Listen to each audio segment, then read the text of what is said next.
একটা যুদ্ধ এমনি এমনি লাগানো হয় না, এটা পরিকল্পিত। কারণ বিশ্বে এভাবে যদি ম্যাসাকার না করা হয় তাহলে নতুন শক্তি আত্মপ্রকাশ করে না। যারা বিশ্বের ইতিহাসগুলো একটু পড়ে দেখেছেন, ওয়ার্ল্ড হিস্ট্রি, তারা বুঝতে পারবেন যে বিশ্বে যখনই কোনো পরাশক্তি আত্মপ্রকাশ করেছে তখন একটা বড় যুদ্ধের প্রয়োজন হয়েছিল। যেমন প্রথম বিশ্বযুদ্ধ, ওই সময় সারা বিশ্বে দাপটের সাথে কয়েকটা কান্ট্রি রুল করতো, তার নাম জার্মানি, একটা হচ্ছে ব্রিটেন এবং রাশিয়া চেষ্টা করেছে। তাদের পরে যখন অটোম্যানদেরকে পরাজিত করা হয়েছে তখন নতুন শক্তি হিসেবে আত্মপ্রকাশ করেছে ইউনাইটেড স্টেট। তার আগ পর্যন্ত কিন্তু মানুষ তাকে খুব একটা চিনত না। বিশ্বের পরিবর্তনের জন্য একটা বড় যুদ্ধের প্রয়োজন হয়। তো সিরিয়ার অবস্থা যখন খারাপ ছিল, আমরা মনে করছিলাম যে হয়তোবা নতুন কোনো রুলিং স্টেট পৃথিবীতে আসবে। তো তখন হয়নি, আলহামদুলিল্লাহ। এখন এই ইস্যুটাকে কেন্দ্র করে মনে হচ্ছে বিশ্বে আরো একটা নতুন চালিকা শক্তি স্টেট আসতে পারে। সেটা কে, আমরা একটু অনুমান করব আজকে। সারা বিশ্বের দিকে তাকিয়ে দেখুন, এক সময় যে বিশ্বটাকে আমরা শাসন করেছিলাম, আমরা বলতে মুসলিমরা, একদিন দুই দিন নয়, প্রায় 1200 বছর, কত বছর, সেই বিশ্বে আজকে আমরা সর্বত্র নির্যাতিত, নিপীড়িত। সারা বিশ্বে রক্ত ঝরছে মূলত মুসলিমদের। যে আল্লাহ না করুক সারা বিশ্বের মধ্যে একটা পারমাণবিক যুদ্ধ হতে পারে, আমরা দোয়া করি এমনটা যেন না হয়। কিন্তু পরিস্থিতি যা দেখা যাচ্ছে, এতে মনে হচ্ছে এত সহজে এত অল্প সময়ে বিশ্বের এই ফাসাদ বন্ধ হবে না।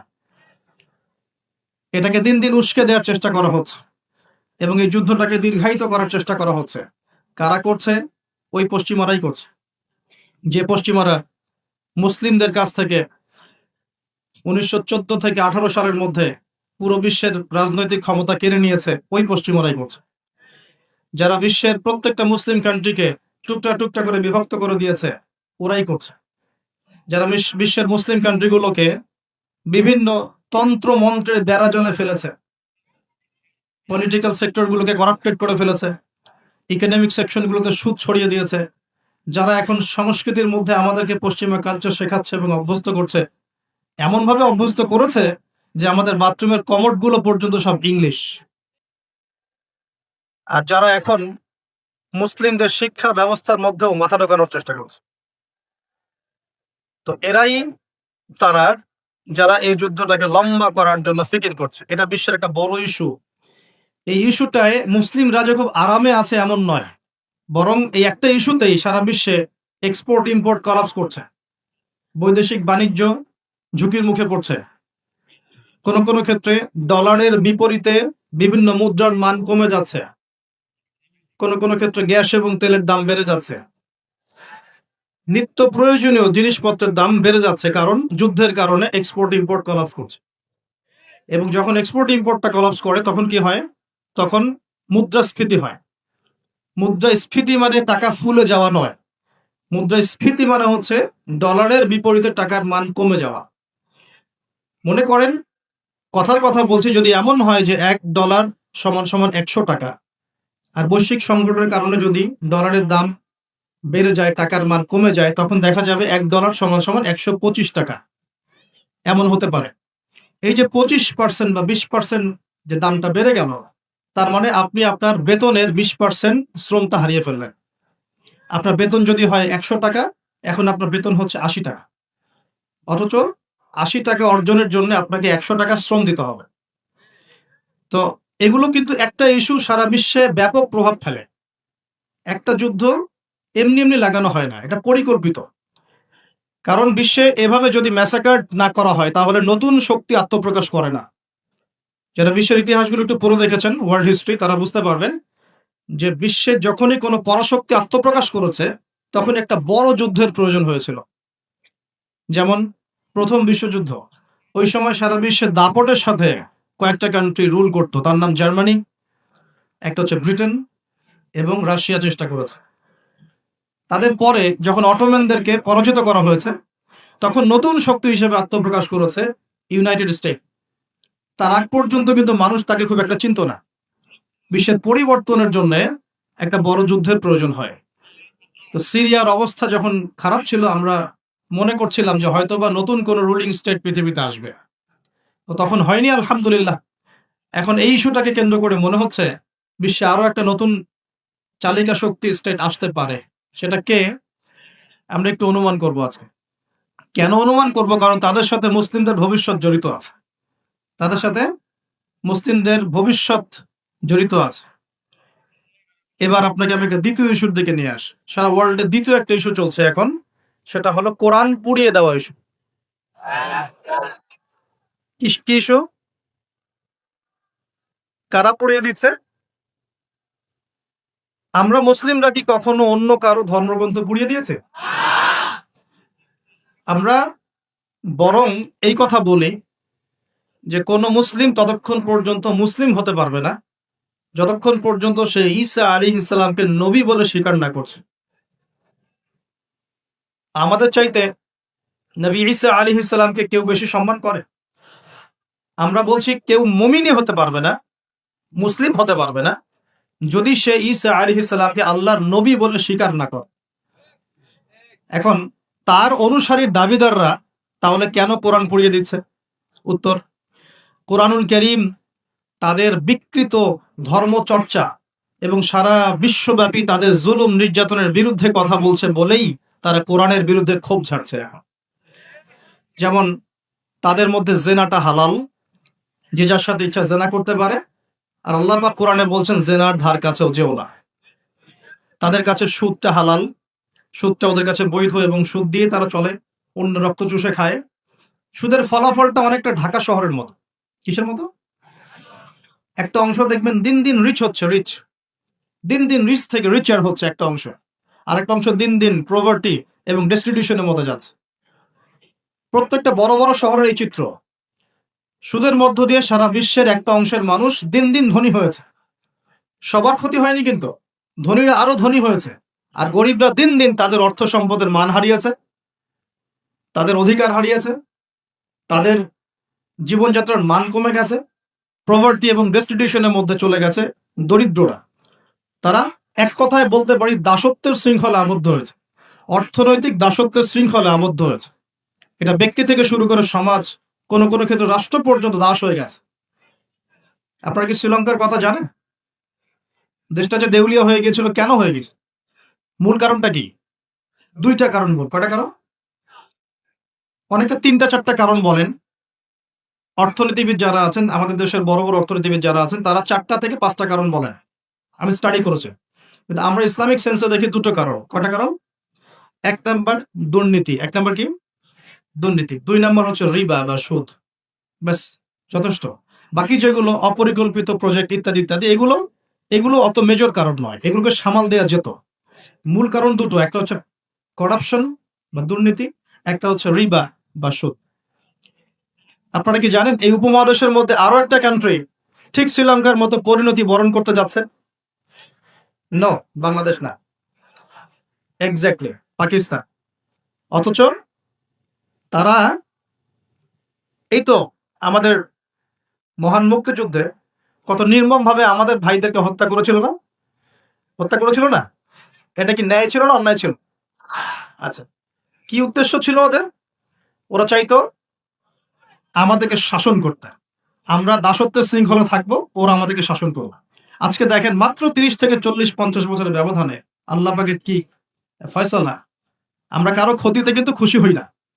আল্লাহ পাকের ফয়সালা দেখুন, এমন একটা জায়গায় চলে গেছে যে হয়তো তাদের কাছে ওষুধের কাঁচামাল আছে 2 দিনের। কয় দিনের? গতকালকে রিপোর্ট। ওষুধ তৈরির যে কাঁচামাল প্রয়োজন হয়, যেগুলো বাইরে থেকে মানুষ ইম্পোর্ট করে, যেগুলো শিপ থেকে নামানো হয়, এগুলো নামানোর মতো ডলার তাদের কাছে নাই যে ডলার দিয়ে সেগুলো নামাবে। 2 দিনের মেডিসিন আছে ওদের কাছে। আপনারা জানেন না, আমাদের টাকার হিসেবে যদি $1 সমান সমান 80 বা 100 টাকা হয়, অলরেডি তাদের কাছে $1 সমান সমান প্রায় 375 রুপে পাকিস্তানি রুপি, এবং তাদের মুদ্রাস্ফীতি অনেক বেশি। সুদের কারণে, পশ্চিমাদেরকে বন্ধুরূপে গ্রহণ করার কারণে, কোনো কোনো ক্ষেত্রে মুসলিমদের সাথে গাদ্দারি করার কারণে, কোনো কোনো ক্ষেত্রে করাপশনের কারণে এবং ডমিনেশন, জনগণের উপর ডমিনেশনের কারণে আজকে আস্তে আস্তে আস্তে আস্তে ওদের অবস্থা এমন একটা জায়গায় চলে গেছে। আল্লাহ না করুক, আমরা তো কারোর জন্য বদদোয়া করব না, আল্লাহ না করুক, দেখা যাবে হয়তো 1 মাস রমজান মাসের মধ্যে দেখবেন দেউলিয়া হয়ে বসে আছে। এমন হতে পারে। কেন হচ্ছে বিষয়গুলো? কারণ রিবা। মূল কারণটা কি? রিবা এবং দুর্নীতি। মূল কারণটা কি? দুর্নীতি এবং রিবা। আরেকটা কথা বলি, দুর্নীতিতে কিন্তু আমরাও কম না। অন্ততপক্ষে এদিকে কিন্তু আমরাও কম না। একটা সময় ছিল যখন আমরা 1 নাম্বার ছিলাম। মনে আছে? এটা ছিল 2005 সালের কথা। কত সাল? 2005 সাল। এখন কত? 2023। এখন আমাদের অবস্থা মাশাআল্লাহ আগের চেয়ে কিছুটা ভালো হয়েছে। এখন আমরা এই যে কারেন্ট অ্যাফেয়ার্স যারা তোমরা পড়াশোনা করো, বিসিএস কোচিং করছেন আপনারা জানবেন। এখন আমরা কত নাম্বার? 13 নাম্বার। কত নাম্বার? 13 নাম্বার। কিছুটা তো উন্নতি হয়েছে। 1 নাম্বার কে জানেন দুর্নীতিতে কোন কান্ট্রি? সুদান, দক্ষিণ সুদান। কোন কান্ট্রি? দক্ষিণ সুদান কি মুসলিম কান্ট্রি না অমুসলিম কান্ট্রি? মুসলিমরা টপে কেন? দুর্নীতির সাথে মুসলিমদের কোনো সম্পর্ক থাকার কথা কি? তাহলে আমরা টপে কেন? 1 নাম্বারে কেন? দক্ষিণ সুদান 1 নাম্বারে কেন? ওরা কি মুসলিম না? তাহলে শুধু লা ইলাহা ইল্লাল্লাহ মুখে বললেই মুসলিম হওয়া যায় না, যতক্ষণ পর্যন্ত না মানুষ কোরআন এবং সুন্নাহকে আমল করে দেখাচ্ছে। আপনারা কি জানেন সবচেয়ে কম দুর্নীতিপূর্ণ কান্ট্রি কোনটা? জানেন? ডেনমার্ক। হ্যাঁ, গুড। কে বলেছে? ডেনমার্ক। তার সাথে আরো একটা কান্ট্রি আছে, তার নাম হচ্ছে নিউজিল্যান্ড। কোন কান্ট্রি? এই দুটো কান্ট্রির কোনটাই কি মুসলিম কান্ট্রি? তারা কি লা ইলাহা ইল্লাল্লাহ বিশ্বাস করে? তাদের সংবিধানে কোরআন আছে, তাদের আমলের মধ্যে রাসূলের সুন্নত আছে, তারপরেও তারা দুর্নীতি মুক্ত হলো কিভাবে? তার মানে ওই শিক্ষাটুকু তারা ঠিকই কোরআন সুন্নাহ মোতাবেক আমল করেছে, শুধু মুখে লা ইলাহা ইল্লাল্লাহ হয়তো পড়ে না। তাহলে আমি এতটুকু বোঝাতে চাচ্ছি, তারা কেন কোরআনকে বিরোধিতা করছে, কেন কোরআনকে পুড়িয়ে দেওয়ার চেষ্টা করছে? কারণ কোরআন এইসব অন্যায়ের বিরুদ্ধে কথা বলছে। এক, কোরআন সমকামিতার বিরুদ্ধে কথা বলছে। কোরআন সমকামিতার বিরুদ্ধে কথা বলছে, আর তাদের কাছে সমকামিতা হচ্ছে বাকস্বাধীনতা। একটা ছেলে চাইলে একটা ছেলেকে বিয়ে করতে পারে, একটা মেয়ে চাইলে একটা মেয়েকে বিয়ে করতে পারে। বলে নাউজুবিল্লাহ। আসলে বিয়ে তো ওখানে প্রয়োজন নাই। ওখানে প্রয়োজন সেক্সের। কিসের প্রয়োজন? সেক্সুয়াল সম্পর্ক। বিয়ের কোনো প্রয়োজন নাই। তো তারা ওখানে অবাধ এভাবে বিকৃত যৌন চর্চা করে, যেটা কোরআন সরাসরি হারাম করেছে। বরং কোরআন বলছে এমন পাপের কারণে কওমে লূতকে যে শাস্তি দেয়া হয়েছে, এই শাস্তি মহাবিশ্বে কাউকে দেয়া হয়নি। বলেন নাউজুবিল্লাহ। কওমে লূতের নাম তো শুনেছেন? লূত আলাইহিস সালামের কওম। এই কওমটাকে যখন আল্লাহ পাক ধ্বংস করেন, তখন মাটিটাকে উপরে উঠিয়েছিলেন, জমিনটাকে উপরে উঠিয়েছেন। উঠিয়ে আকাশ থেকে পাথর বর্ষণ করেছেন। বর্ষণ করার পরে আল্লাহ পাক উল্টা দিকে জমিনটাকে ধসিয়ে দিয়েছেন। এভাবে আল্লাহ রাব্বুল আলামিন কোন কওমকে এর আগে ধ্বংস করেন। তাহলে কোন কওমকে আল্লাহ পাক সবচেয়ে বড় শাস্তি দিয়েছেন? বলেন? কওমে লূত। তো এই কওমে লূতের যে এই আপনার শাস্তি, এই শাস্তিটা কি তারা পাওয়ার যোগ্যতা অর্জন করেছে কি করে নাই? করেছে না করে নাই? এজন্যই হয়তোবা শেষ জামানায় একটা হাদিস এসেছে যে 10টা বড় বড় আলামত আছে শেষ জামানার। তার মধ্যে একটা হচ্ছে বিশাল একটা ভূমিকম্প হবে, একটা পৃথিবীর পূর্ব দিকে, একটা হচ্ছে পশ্চিম দিকে, আরেকটা হচ্ছে পৃথিবীর মাঝখানে। আল্লাহ রাব্বুল আলামিন হয়তো ওই শাস্তি আবার পুনরাবৃত্তি ঘটাবে। ওরা কেন কোরআনকে পুড়িয়ে দেয়? কারণ কোরআন এই সমকামিতার বিরুদ্ধে কথা বলছে। কোরআন এই সুদের বিরুদ্ধে কথা বলছে। কোরআন জেনার বিরুদ্ধে কথা বলছে। কোরআন এসব করাপশনের এগেইনস্টে কথা বলছে, এবং কোরআন বলছে যাররা পরিমাণ জুলুম যদি কেউ কারো উপর করে, তারও শাস্তি তাকে ভোগ করতে হবে। একজন মানুষ বা একটা জাতি যদি অন্য কোনো জাতির উপর সামান্য জুলুমও করে, সেই শাস্তি আল্লাহ পাক তাকে ভোগ করাবেন কি করাবেন না? এবং সারা বিশ্বের দিকে তাকিয়ে দেখেন যে সারা বিশ্বের প্রত্যেকটা সেক্টরে তাদের জুলুম চলছে কি চলছে না? চলছে কি না? এই কারণেই তারা কোরআনের বিরুদ্ধে এত ক্ষোভ। তো এই বিষয়টা কি সারা বিশ্বে এখন হাইলাইটেড ইস্যু না? সারা বিশ্বে এই বিষয়টা নিয়ে খুব কথাবার্তা হচ্ছে না? এটাকে আমরা বলি ব্লাসফেমি, অর্থাৎ ধর্ম এবং ধর্মগ্রন্থকে অবমাননা করা। কিন্তু চিন্তা করবেন না, আল্লাহ রাব্বুল আলামিন নিজে এই কোরআন হেফাজতের দায়িত্ব নিয়েছেন। আল্লাহ পাক সূরা হিজরে বলেছেন, ইন্না নাহনু নাযালনা যিকরা ওয়া ইন্না লাহু লাহাফিজুন। নিশ্চয়ই আমি এই কোরআন নাজিল করেছি, এই কোরআন হেফাজত করার দায়িত্ব কার? আল্লাহ। এখানে আমি আপনাকে আরেকটা পয়েন্ট দেখিয়ে সামনের দিকে যাব। এবার ওই দিক থেকে চেহারাটাকে আমাদের দিকে ফিরিয়ে নিয়ে আসুন। মুসলিমদের দিকে তাকান। মুসলিমদের মধ্যে কত পার্সেন্ট মানুষ এখন 5 ওয়াক্ত নামাজ পড়ে? কত পার্সেন্ট মানুষ বিশুদ্ধ করে কোরআন তেলাওয়াত করতে জানে? মুসলিম পরিবারগুলোর মধ্যে কত পার্সেন্ট পরিবারে ইসলামিক পর্দা চালু আছে? মুসলিমদের মধ্যে কত পার্সেন্ট মানুষ হালাল খাওয়ার চেষ্টা করে, হারাম থেকে বেঁচে থাকার চেষ্টা করে? মুসলিমদের মধ্যে কত পার্সেন্ট যুবক এখন জেনা থেকে বেঁচে থাকতে পেরেছো? মুসলিমদের মধ্যে কত পার্সেন্ট যুবক 5 ওয়াক্ত নামাজ পড়, ইসলামের বেসিক জ্ঞানগুলো জানো, কোরআন তেলাওয়াত করা, হাদিস পড়তে শেখা, হাদিসের চর্চা করা, কোরআনের তাফসীর পড়া, অনুবাদ পড়া? মুসলিমরা এই বেসিক কাজগুলো কত পার্সেন্ট মানুষ করছে? এদিকে আমাদেরকে বেশি ফোকাস করতে হবে। একটা অমুসলিম সমাজ কোরআনের উপর আক্রমণ করছে, পুড়িয়ে ফেলছে, এটা বেশি কষ্টদায়ক নাকি একটা মুসলিম পরিবারে জন্মগ্রহণ করেও এই বিগত 30-40 বছরে কোরআন পড়তে না শেখাটা বেশি লজ্জা? কোনটা? এবার বলেন। একটু চেহারাটা আমাদের দিকে ফেরা নেবে, আয়নার সামনে দাঁড়াই। অমুসলিম, সে কোরআন সম্পর্কে কিচ্ছু জানে না এবং কোরআন তাদের চলমান জাহিলিয়াতের বিরুদ্ধে কথা বলছে, রাগে কোরআন পুড়িয়ে দিয়েছে। বুঝলাম কাজটা খুবই খারাপ, জঘন্য কাজ এবং নিন্দনীয়, ব্লাসফেমি। এটা সারা বিশ্বে একটা মানবতা বিরোধী অপরাধ। এই কাজটা অপরাধ কিনা? আচ্ছা, এখন মুসলিমদের দিকে তাকিয়ে দেখুন। আমি এখন মুসলিম পরিবারে জন্ম নিয়েছি, 20-30-40 বছর আমি কাটিয়ে দিলাম মুসলিম পরিবারে। জন্ম নেওয়ার পরেও, মুসলিম পরিবেশে থাকার পরেও, কোরআন সুন্নাহর বয়ান শোনার পরেও, জুমার নামাজ পড়ার পরেও, ঈদের নামাজ পড়ার পরেও, রমজানের রোজা রাখার পরেও, আলেম ওলামাদেরকে পেয়েও আমি যে কোরআন তেলাওয়াত করতে জানি না, এখন আমাকে কি করা উচিত? উত্তর দেন। এখন আমার কি করা উচিত? কে বড় অপরাধ করেছে? কে বড় অপরাধ করেছে? আমি মুসলিম পরিবারে জন্মগ্রহণ করেও কোরআন পড়তে জানি না, আমি কি বেশি বড় অপরাধী? নাকি যে ব্যক্তি কখনো কোরআন চেনেই না, জানেই না, যে কোরআনকে অবমাননা করছে, কে বড় অপরাধী? কোরআন যে পুড়িয়ে দিয়েছে জানেন, আল্লাহর নবী সাল্লাল্লাহু আলাইহি ওয়াসাল্লাম কিয়ামতের দিনে ওই ব্যক্তির বিরুদ্ধে বদদোয়া করবেন না। জি না, করবেন না। আল্লাহ রাব্বুল আলামিন সূরা ফুরকানের মধ্যে বলেছেন যে আল্লাহর রাসূল সাল্লাল্লাহু আলাইহি ওয়াসাল্লাম আমার উম্মত, মানে আমাদের উম্মতে মুহাম্মাদের বিরুদ্ধে আল্লাহর কাছে অভিযোগ পেশ করবেন। কার বিরুদ্ধে? এই যে উম্মতে মুহাম্মাদের বিরুদ্ধে আমাদের নবী মুহাম্মদ সাল্লাল্লাহু আলাইহি ওয়াসাল্লাম একটা অভিযোগ পেশ করবেন। আল্লাহ পাক তাকে বলবেন, হে মুহাম্মদ সাল্লাল্লাহু আলাইহি ওয়াসাল্লাম, তোমার উম্মতের কি হয়েছিল, কেন বিভ্রান্ত হলো? নবী সাল্লাল্লাহু আলাইহি ওয়াসাল্লাম তখন বলবেন যে ইন্না কওমি ইত্তাখাযু হাযাল কুরআনা মাহজুরা। পড়ে দেখেন সূরা ফুরকানে আমাদের নবীজি বলবেন, হে আল্লাহ, আমার উম্মত এই কোরআনকে, যা তুমি আমার প্রতি নাজিল করেছো, এই কোরআনকে অবজ্ঞা করে পরিত্যাগ করেছিল, এই কারণে তারা আজকে পথভ্রষ্ট হয়েছে। এবং নবী সাল্লাল্লাহু আলাইহি ওয়াসাল্লাম আল্লাহর কাছে আক্ষেপ করবেন, অভিযোগ পেশ করবেন যে আমার উম্মতকে আমি কোরআন দিয়ে এসেছিলাম, কিন্তু তারা সেই কোরআন চর্চা করে নাই, কোরআনের হক আদায় করে নাই, এই কারণে তারা আজকে পথভ্রষ্ট হয়েছে। তাহলে আমাদের নবীজি আমাদের বিরুদ্ধে আল্লাহর কাছে ক্ষোভ ছাড়বেন না? তো প্রথম যে শিক্ষাটা আজকে নেওয়া উচিত সেটা হলো, বিশ্বে যা যা ঘটছে এই সব বিষয়গুলোর সাথে আমাদের শেষ জামানা সম্পৃক্ত এবং প্রত্যেকটা বিষয়ের গভীরে যাওয়ার জ্ঞান আমাদের অর্জন করা উচিত এবং দৃষ্টিভঙ্গি প্রশস্ত করা উচিত। খিদর আলাইহিস সালামের মতো অন্তর্দৃষ্টি অর্জন করা উচিত। পাশাপাশি কোরআন কেন্দ্রিক জীবনটা গড়া উচিত। আমরা কি নিয়াত করতে পারি যে আগামী রমজান আসার আগেই আমরা সবাই পবিত্র কোরআন তেলাওয়াত করা শিখবো ইনশাআল্লাহ?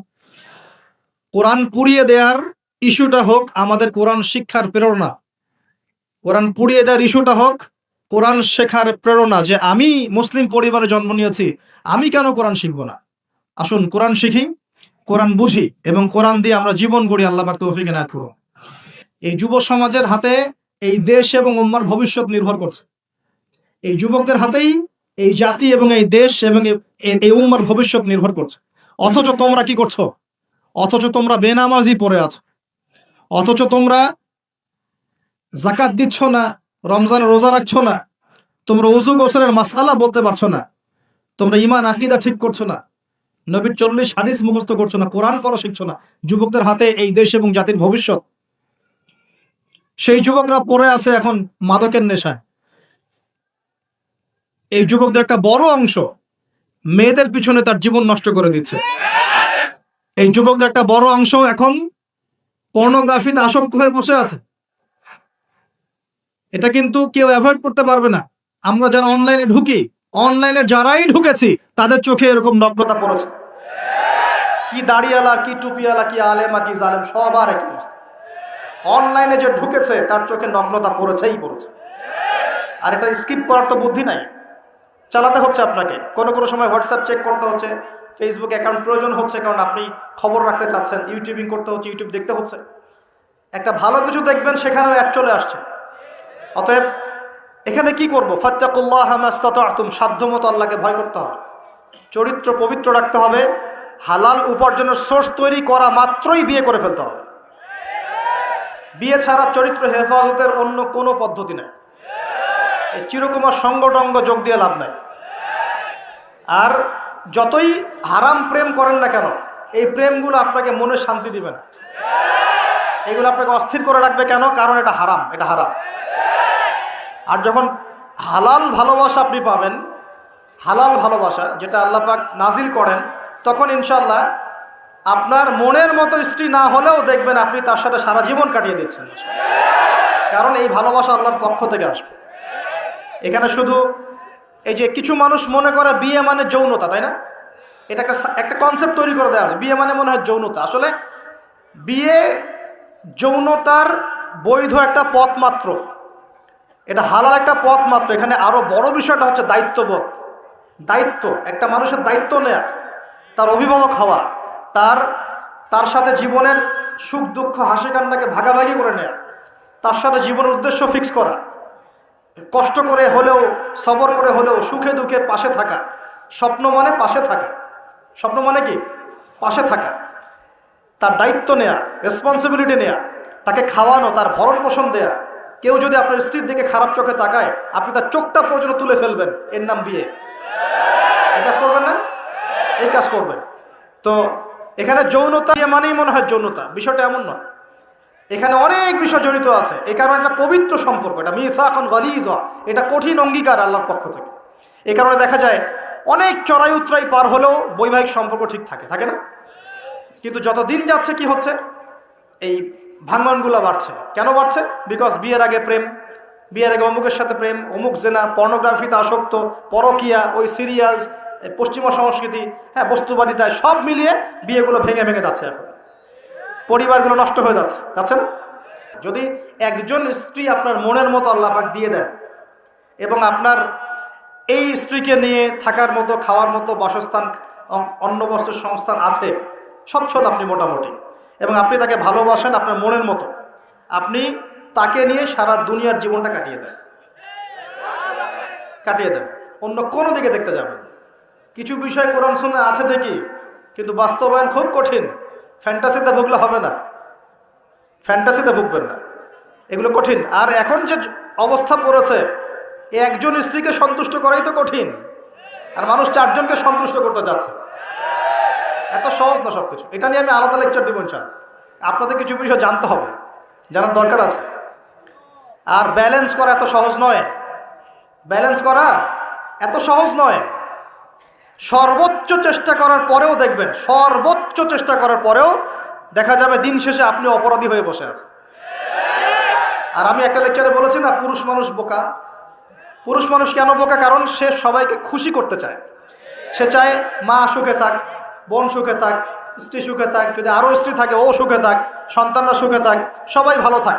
এবং তাদের ভালোর জন্য তারা কত কষ্ট করে, দিন রাত ডিউটি করে, অফিসে যায় আসে, জ্যাম ফেস করে, মানসিক প্রেশার নেয়, শারীরিক প্রেশার নেয়, নেয় না? অথচ এই কষ্ট কিন্তু মহিলারা বোঝে না, বোঝে? সবাই বোঝে না। আছে অনেক ভালো স্ত্রী আছে, কিন্তু সবাই কিন্তু বোঝে না। মনে করে যে পুরুষ মানুষ মনে হয় ভোগবাদী, খালি মেয়েদেরকে ভোগ করতে চায়। অথচ সবাইকে সুখে রাখার এই চেষ্টায় একজন পুরুষ দিন শেষে নিজেই সুখী হয় না। বহু পুরুষ শেষ বয়সে গিয়ে একাকিত্বে ভোগে, একা হয়ে যায়। এই জন্য বলছি ফ্যান্টাসি বাদ দেন, ফ্যান্টাসি বাদ দিয়ে হালাল রিজিক হয়েছে, একটা নেককার পরহেজগার মেয়ে দেখে বিয়ে করে ফেলেন, ব্যাস তাকে নিয়ে দুনিয়ার ছোট্ট জীবনটা কাটিয়ে দেন। আর জান্নাতে তো হুরপুরে অপেক্ষা করছে ইনশাআল্লাহ। কি মনে করেন অপেক্ষা করছে না? এই লেকচার বাসায় গেলে কি হবে আমার অবস্থা আমি জানি না, কিন্তু বলছি আছে তো। সবচেয়ে শেষে যারা জান্নাতে যাবে, একদম লাস্টে, তাদের প্রত্যেককে আল্লাহ পাক কমপক্ষে 2 জন করে হুর দিবেন। আর যারা আল্লাহ রাব্বুল আলামিনের রাস্তায় শহীদ হয়ে গেছে, এখনো যাচ্ছে বা হয়েছে বা হবে, তারা কি 72 জন, কতজন? 72 জন হুর আল্লাহ রাব্বুল আলামিন দিবেন। বাস ইস্যু তৈরি করে দিলাম, এখন নাস্তিকরা লেগে পড়বে এতগুলো মেয়ে কেন, কি ইত্যাদি ইত্যাদি। এসব বিষয়ের দিকে আমাদের দেখার দরকার নেই। আল্লাহ পাক আমাকে আপনাকে দিলে ওর কি কোনো সমস্যা? প্রিয় ভাইয়েরা, যুবকদের কথাই বলছিলাম যে এখন এই যুবকদের হাতে দেশের ভবিষ্যৎ, উম্মার ভবিষ্যৎ। কিন্তু বাস্তবতা হচ্ছে আমরা বেশিরভাগ পর্নোগ্রাফিতে আসক্ত হয়ে গেছি, হারাম সম্পর্কে আসক্ত, হারাম রিজিকে আসক্ত, মাদকে আসক্ত। এখান থেকে বেরিয়ে আসতে হবে। বেরিয়ে আসার পদ্ধতি কি? এই যে আমার হাতে যে কিতাব দেখছেন, আল কোরআন, এই কোরআন আপনার সমস্ত হতাশা দূর করে দিবে ইনশাআল্লাহ। এই কোরআন আপনার সমস্ত কষ্ট দূর করে দিবে ইনশাআল্লাহ। মানুষ বেকারত্বের সমস্যায় ভোগে, পারিবারিক চাপে পড়ে, হ্যাঁ, বন্ধু বান্ধবদের পাল্লায় পড়ে, বা গার্লফ্রেন্ড চলে গেছে ছেড়ে, এইসব কারণে মাদকের কাছে যায় শান্তি পাওয়ার জন্য। কোরআনের কাছে আসো, শান্তি পাবে ইনশাআল্লাহ। 5 ওয়াক্ত নামাজে আসো, শান্তি পাবে ইনশাআল্লাহ। আমরা যুবক ভাইদেরকে রিকোয়েস্ট করব, এই যে সামনে রমজান, এই রমজানে আল্লাহর ওয়াস্তে কোরআনটা পড়া শিখে ফেলেন। এবং যারা পড়তে জানেন, কোরআন এবার এই মাসে খতম হবে ইনশাআল্লাহ। প্রত্যেক দিন কমপক্ষে 1 পারা করে, প্রত্যেক দিন 1 পারা পারা যাবে ইনশাআল্লাহ। মাত্র 1 ঘন্টা সময় লাগবে 1 পারা পড়তে। 1 পারা পড়তে 1 ঘন্টা লাগবে। আর যারা হাফেজ আছি, ইনশাআল্লাহ আমরা এই রমজান মাসে 30 পারা কোরআনের অর্থ পড়ে শেষ করে দেবো ইনশাআল্লাহ। নিজেও নিয়াত করছি, আপনারা নিয়াত করেন। এই পুরো রমজানে আলিফ লাম মিম থেকে শুরু করে মিনাল জিন্নাতি ওয়ান নাস পর্যন্ত একবার হলেও অর্থ সহ পড়ে শেষ করবো ইনশাআল্লাহ। পারা যাবে ইনশাআল্লাহ। আমরা দোয়া করি আল্লাহ পাক আমাদের সবাইকে রমজানে পৌঁছে দিন এবং আমাদেরকে রমজানে বরকত দান করুন। পুরো বিশ্বের প্রেক্ষাপটটা বুঝবেন। বিশ্বে এরকম যুদ্ধ বিগ্রহ চলছে এবং সারা বিশ্বে পশ্চিমাদের দ্বারা নির্যাতন থেকে বের হতে হলে আমাদের শক্তি বৃদ্ধি করতে হবে। কি করতে হবে? শক্তি বৃদ্ধি করতে হবে। কিছু কথা খোলামেলা বলতে হবে এখন, কারণ খোলামেলা কথা বলারই সময় এখন। এখন এখন না বললে অনেক দেরি হয়ে যাবে। মুসলিমদেরকে জাতিগতভাবে এখন ঐক্যবদ্ধ হতে হবে। আপোষে এই হিংসা, বিদ্বেষ, মারামারি, কাটাকাটি বন্ধ কর। আমরা সবাই মুসলিম, সবাই একটা জাতি। আমাদের মধ্যে ইখতিলাফ থাকতে পারে, কিন্তু আমরা মত পার্থক্য থাকলেও মতবিরোধে যাব না ইনশাআল্লাহ। আমরা যদি কোনো মুসলিম ভাই আমাকে গালিও দেয়, যদি কোনো মুসলিম ভাই আমাকে গালিও দেয়, আমাদের সাথে শত্রুতাও করে, তারপরেও আল্লাহর দুশমনদের সাথে মোকাবেলা করার জন্য আমরা একসাথে লড়বো ইনশাআল্লাহ। মুসলিমদের মধ্যে ঐক্য আনতে হবে। ঐক্য আনতে না পারি, বিভক্তি বাড়াবো না। ঐক্য আনতে পারছি না, বিভক্তি কমসে কম বাড়াবো না। এটা খেয়াল রাখতে হবে। এরপরে আমাদের মুসলিমদের প্রথম দরকার জ্ঞানের বিপ্লব। কিসের বিপ্লব? কোরআনের জ্ঞান, হাদিসের জ্ঞান, এই যে ইসলামের জ্ঞান, দ্বীনের জ্ঞান এবং দুনিয়াবি জ্ঞান, এই সমস্ত রকম জ্ঞানকে একত্রিত করে এমন শিক্ষা গ্রহণ করতে হবে যে ইনশাআল্লাহ আগামী দিনে যেন আমরা আগামী 10 থেকে 20 বছর পর এই কোরআন সুন্নাহর জ্ঞানকে দিয়ে বিশ্বকে চ্যালেঞ্জ করতে পারি। এমন প্রজন্ম তৈরি করতে হবে। আল্লাহ পাক তৌফিক দান করুন। এখন আমাদের সবাইকে আদর্শ পরিবার করতে হবে। নিজের পরিবারের মধ্যে কর্তা আমি আমার পরিবারে পর্দা কায়েম করব, কারো কিছু বলার আছে? আমি আমার পরিবারে নামাজ প্রতিষ্ঠা করব, কারো কিছু বলার আছে? আমি আমার পরিবারের মধ্যে দ্বীনের ইলম তালিম চালু করব, কারো কিছু বলার আছে? নিজের পরিবারে কর্তা আমরাই। অতএব পরিবারটা কমসে কম ইসলামিক করে গড়ে তোলেন। আল্লাহ পাক তৌফিক দান করুন। 4 নাম্বার, আমাদের সন্তান যারা আছে তাদের সবাইকে ইসলামিক শিক্ষা দেওয়ার চেষ্টা করতে হবে। যদি ইসলামিক শিক্ষা দিতে এই সমাজ ব্যর্থ হয়, তাহলে নতুন শিক্ষা প্রতিষ্ঠান গড়ে তুলে হলেও শিক্ষা দিতে হবে ইনশাআল্লাহ। আল্লাহ পাক তৌফিক দান করুন। আমাদের প্রত্যেক পরিবারের মা বোনদেরকে খাস পর্দায় রাখতে হবে এবং যুবক ভাইদের জন্য বিয়েটাকে সহজ করতে হবে এবং রিজিকের ব্যবস্থা বৃদ্ধি করতে হবে। আর সবাই একটা কি থটস নিয়ে চলেন, খালি চাকরি আর চাকরি, চাকরি আর চাকরি। রিজিকের একটা বড় অংশ আল্লাহ পাক রেখেছেন ব্যবসার মধ্যে। রিজিকের একটা বিশাল অংশ আল্লাহ রেখেছেন কোথায়? ব্যবসায়।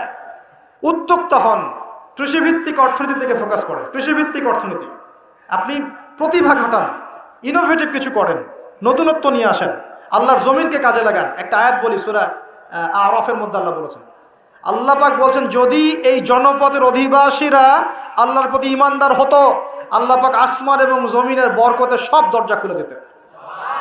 এই জমিনে বরকত আছে, জমিন নিয়ে কাজ করেন।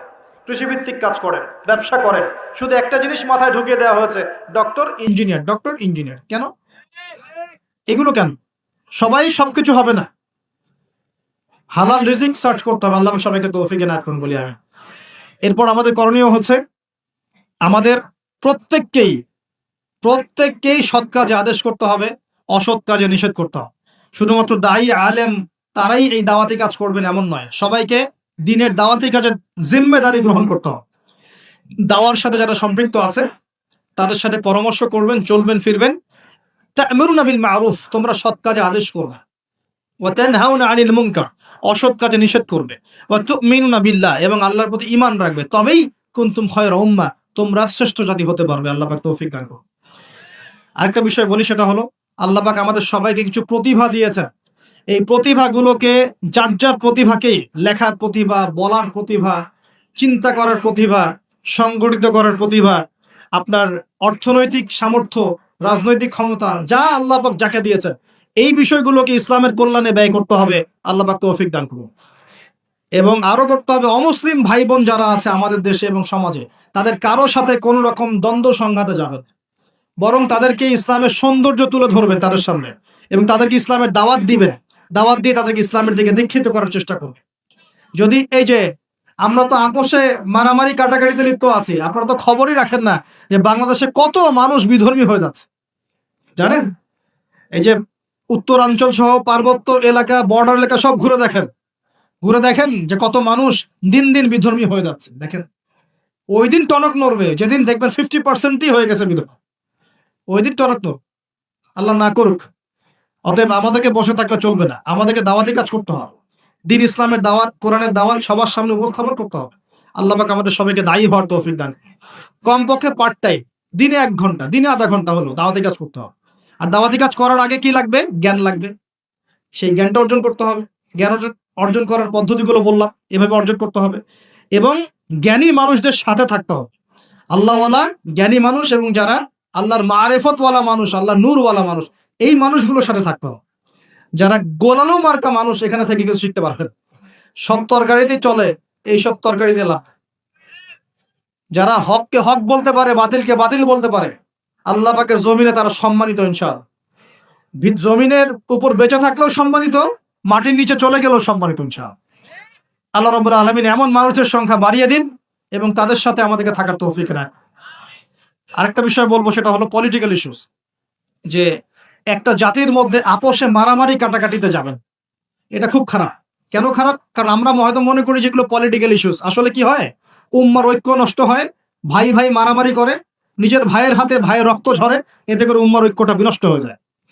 এবং ইসলামের বহিঃশত্রু যারা আছে, এরা এই ইস্যুগুলোকে কাজে লাগায় আমাদের ভিতর ঢুকে পড়ে। খুব চোখ কান খোলা রেখে ঠান্ডা মাথায় সবর করেন, ধৈর্য ধরেন, জ্ঞান অর্জন করেন, নিজের কবরের ফিকির করেন, আধ্যাত্মিকত্ব অর্জন করেন, সুন্নতের উপর আমল করেন, কোরআন পড়েন, দাওয়াতি কাজ করেন, পরিবার করেন, আস্তে আস্তে ইসলাম এগিয়ে যাবে ইনশাআল্লাহ। আল্লাহ রাব্বুল আলামিন আমাদের সবাইকে কথাগুলো বোঝার তৌফিক দান করুন এবং আমল করার তৌফিক এনায়েত করুন, সকলে বলি আমিন। শেষ করার আগে আমি আসন্ন রমজান সম্পর্কে কিছু নসিহত করব। এখন একটা কথা বলি, রমজান মাসে নিত্য প্রয়োজনীয় দ্রব্যের দামগুলো বেড়ে যাবে। কিছু মানুষ বলতে পারে কি ভবিষ্যতে গায়েবের খবর বলবো না? যারা ওয়ার্ল্ড অ্যাফেয়ার্স বোঝে, ইকোনমিক্স বোঝে, সমকালীন প্রেক্ষাপট সম্পর্কে সচেতন, হ্যাঁ, এবং বিশ্বের ফাইন্যান্স নিয়ে পড়াশোনা করেছে, তারা বলবে ভাই যে কথাটা বলেছে 110% সঠিক। অতএব রমজান আসার আগে কিছু কাজ করেন। 1 নাম্বার, নিজেকে প্রস্তুত করেন রমজানের জন্য। রমজান আসতে 1 মাস 1.5 মাস বাকি আছে না? আগে মনটাকে প্রস্তুত করেন, রমজান আল্লাহ আমাদেরকে রমজানে পৌঁছে দাও এবং বেশি বেশি রমজানে ইবাদত করার তৌফিক দাও। তো রমজানে বেশি ইবাদত করতে হলে দুনিয়াবি কাজ কম করতে হবে। দুনিয়াবি কাজ বেশি করলে তো ইবাদতে মন দিতে পারবে। দুনিয়াবি কাজের মূল জিনিসটা কি? রিজিকের টেনশন, তাই না? রিজিকের টেনশন, খাবার টেনশন, করার টেনশন, শপিং টপিং হাবি যাবি, রমজানে এইসব খুচরা টেনশন মানুষ বল। অথচ রমজান মাসে সে ব্যক্তি ধ্বংস হোক যে রমজান মাস পেয়েছে, ইবাদত করে গোনা মাফ করাতে পারে না। নবীজি বলেছেন না? তো এই জন্য রমজান কেন্দ্রিক প্ল্যান থাকতে হবে যে রমজানে আমি এবার 1 খতম কোরআন দিব, একবার আমি পুরোটা পড়ে শেষ করব, নবীজির হাদিস চর্চা করব, আমি মানুষকে ইফতার করাবো, আমি 30 দিন জামাতে তারাবি পড়বো, 5 ওয়াক্ত নামাজ পড়বো, ঠিকঠাক মতো রোজা রাখবো, সাদাকাতুল ফিতর দিব, আমি ওসর দিব, যাকাত দিব, রমজানে আমল করে একদম আমলের বন্যা বইয়ে দেবেন সব। এটা প্ল্যান থাকতে হবে না? প্ল্যান থাকতে হবে। তো প্ল্যানের মধ্যে সবচেয়ে বড় বাধা কি? সবচেয়ে বড় বাধা হচ্ছে দুনিয়াবি কাজে ব্যস্ততা। দুনিয়াবি কাজের মধ্যে সবচেয়ে বড় কাজটা কি? রিজিকের টেনশন। তো প্রিয় ভাই, যাদের সামর্থ্য আছে চেষ্টা করবেন রমজান আসার আগেই নিত্য প্রয়োজনীয় দ্রব্য যেগুলো লাগে এগুলো বাসায় মোটামুটি কিনে রাখার জন্য, এবং প্রয়োজন হলে পারলে সামর্থ্য থাকলে পরিবারের জন্য হাদিয়া তোহফা যেটা ঈদের জন্য কেনেন সেটা আগেই কিনে রেখে দেন। কারণ রমজান মাসে নিত্য প্রয়োজনীয় দ্রব্যের দাম বেড়ে যাবে, 100% গ্যারান্টি দিতে বলছি, 100% গ্যারান্টি। এবং সবার সবকিছু কেনার সামর্থ্য নাও থাকতে পারে। এখানে এখন কি করবো তাহলে? এখানে অর্থনীতি একটু বুঝবেন, আমার দিকে খেয়াল করেন। আপনারা কি জানেন সমাজে কত পার্সেন্ট মানুষ না খেয়ে থাকে বা স্বাভাবিক খাবার পায় না? কত পার্সেন্ট মানুষ? প্রতি 5 জনে একজন, প্রতি 5 জনে একজন, 20%। আচ্ছা, রমজান মাসে আমরা কি করি? আমরা 4 জন মিলে ওই পঞ্চম ব্যক্তির দায়িত্ব নিয়ে নিই। এই কাজটা করি না? রমজান মাসে আমরা 4 জন মিলে আরেক ভাইয়ের দায়িত্ব নিয়ে নিই, তাকে ইফতার করাই, তাকে সেহরি দেই, সেহরির খাবার দিই, মাসের বাজার করে দেই না? দেই। তাহলে যদি 4 জন মানুষ খাবার খায়, অর্থাৎ 80% মানুষ খাবার খায়, ওই খাবার যদি 100% মানুষকে খাওয়াতে হয় তাহলে ওই খাবারের সংকট হবে না? সংকট হবে কি না? তখন ওই খাবারের যে দাম, সে দামটা কি বাড়বে না কমবে? বাড়বে। সমাধান হচ্ছে বাহির থেকে খাবার আমদানি করা। যে আমদানি করার জন্য যে রিজার্ভ দরকার হয় সেগুলো আমাদের কাছে এখন পর্যাপ্ত না। কি করতে হয় তাহলে? এই যে মাল নিয়ে জাহাজ ঘোরাফেরা করছে বন্দরে, বিভিন্ন কোম্পানি মাল নামাতে পারছে না, কারণ তাদের কাছে সেই পরিমাণ সম্পদ নেই, এবং কোনো কোনো ক্ষেত্রে এলসিও নাই। এটা তো অনেক ব্যবসায়ী জানেন। এখন আপনি কি নিজের পকেট থেকে টাকা দিয়ে সেই মাল খালাস করবেন? উত্তর না। তাহলে কি করবেন? ওই পণ্যের উপর দাম বাড়িয়ে জনগণকে খাওয়াবেন, জনগণের টাকা থেকে সেই মালটা শোধ করা হয়, রেটটা শোধ করা হয়, সর্বাধিক থেকে দাম বেড়ে যাবে। আর যদি আমরা এই সংকটটা কাটানোর জন্য বাইরের কোনো কান্ট্রি থেকে লোন নেই তাহলে কি হবে? যেমন ফর এক্সাম্পল IMF বা এই টাইপের কিছু, তখন ওরা চড়া সুদ দিবে। কি দিবে? চড়া সুদ। সুদ ছাড়া কি ঋণ দিবে? সুদ ছাড়া ঋণ দিবে না। ওই সুদটা শোধ করতে হবে না? ওই সুদটা শোধ করতে গেলেও এখান থেকেই টাকা পয়সা যায়। তো সব মিলিয়ে এই অবস্থায় রমজান মাসে প্রকট হয়। সো যাদের সামর্থ্য আছে তারা নিজেদের জন্য এবং অন্যের জন্য কিছু খাবার কিনে দেওয়ার চেষ্টা করে। পারা যাবে ইনশাল্লাহ। এবং রমজান মাসে আমরা নিজেরা শুধু খাবো না, আমাদের প্রতিবেশী খাচ্ছে কিনা দেখবো। রমজান মাসে আমরা কোনো প্রকার খাবারের অপচয় করব না। যদি আমার 5টা খেজুর দিয়ে হয়ে যায়, আমি 10টা খেজুর কিনতে যাব না, বরং ওই 5টা খেজুর আমি পাশের বাড়িতে পাঠিয়ে দেব, আমার দুস্থ ভাইয়ের কাছে পাঠাবো, আমার গরিব ভাইয়ের কাছে পাঠাবো ইনশাল্লাহ। আমরা রমজান মাসে নিজের অল্পে তুষ্ট থেকে অন্য ভাইদেরকে খাওয়ানোর চেষ্টা করব। পারা যাবে ইনশাল্লাহ। সমাধান, রমজান মাসের দ্বিতীয় সমাধান, আমাদের জাকাত আছে, অনেক জাকাত। এই জাকাতের টাকাগুলো যদি আমরা একত্রিত করতে পারি তাহলে একটা বড় অংশের মানুষের সমস্ত অর্থনৈতিক সমস্যার সমাধান হয়ে যাবে। রমজান মাসে যারা জাকাত ফরজ হয়ে যাবে, হয়েছে, রমজানের জাকাত দিয়ে দিবেন ইনশাআল্লাহ। করা যাবে ইনশাআল্লাহ। আরো বেশি বেশি সদকা করবেন। সদকা করে আত্মত্যাগী হন, মানবতার কল্যাণে কাজ করেন, নিজে অল্প তুষ্ট থাকেন, অপচয় কমিয়ে দেন, এবং আল্লাহর ওয়াস্তে সমস্ত দুর্নীতির দরজা বন্ধ করে দেন। এই রমজানেও যদি ঘুষ খান, সুদ খান আর দুর্নীতি করতে থাকেন, মানুষের সম্পদ লুটপাট করেন, তার রমজানের শিক্ষা তো থাকলোই না, বরং জনগণকে রমজানে কষ্ট দেওয়ার কারণে জনগণ কি করবে? দেখা যাবে ওই দুর্নীতিবাজের বিরুদ্ধে ইফতার করতে সময় দোয়া করবে, বদদোয়া করবে, আল্লাহর কাছে বদদোয়া করা শুরু করবে। আর ওই বদদোয়া যদি আল্লাহর কাছে চলে যায়, একদম সব ধ্বংস হয়ে যায়। তো রমজান কেন্দ্রিক এই প্ল্যানটা আগে করবেন, তারপরে আধ্যাত্মিক প্ল্যান। আপনি রমজানে প্ল্যান করবেন যে আপনি কি পড়বেন, কিভাবে আমল করবেন, কোথায় তারাবি পড়বেন, পরিবেশ গড়ে তুলবেন। রমজান মাসে কোরআন শিক্ষার কোর্সগুলো চালু করবেন। রমজান মাসে তালিম থাকবে, ইফতারের প্রজেক্ট থাকবে, দুস্থ ভাইদের বাসায় ইফতার পৌঁছে দেওয়ার প্রজেক্ট গ্রহণ করতে হবে। রমজান মাসে যদি সামর্থ্য হয় বেশি বেশি নফল পড়বেন, সুন্নত পড়বেন, তেলাওয়াত করবেন, জিকির বাড়িয়ে দিবেন। একই সাথে দাওয়াতি কাজ বাড়াবেন। যারা সামর্থ্য আছে ওমরা করবেন। রমজান মাসটাকে এইভাবে ইবাদতের মৌসুম হিসেবে সাজিয়ে নেন। আল্লাহ পাক সবাইকে রমজানে পৌঁছে দেন এবং রমজান মাসে বেশি বেশি ইবাদত করার তৌফিক দান করেন। এই পুরো বিশ্ব সম্পর্কে সতর্ক থাকার তৌফিক দান করেন, সচেতন থাকার তৌফিক দান করেন, কোরআনওয়ালা বানিয়ে দেন, এবং যুব সমাজ সহ যুবতী আমাদের ভাই বোনরা, প্রত্যেক মহলের মুসলিমাত, মুমিন মুমিনাত সকলকে আল্লাহ রাব্বুল আলামিন দ্বীন ইসলামের জন্য কবুল করেন বলি আমিন। আগামী দিনগুলোতে যেন আমরা দ্বীনের জন্য কিছু করতে পারি, এই দেশ এবং জাতির জন্য কিছু করতে পারি, আল্লাহ পাক সবাইকে সে যোগ্যতা এবং তৌফিক দান করুন। আল্লাহ রাব্বুল আলামিন ভিতর এবং বাহিরের সমস্ত শত্রু থেকে আল্লাহ আমাদেরকে হেফাজত করুন।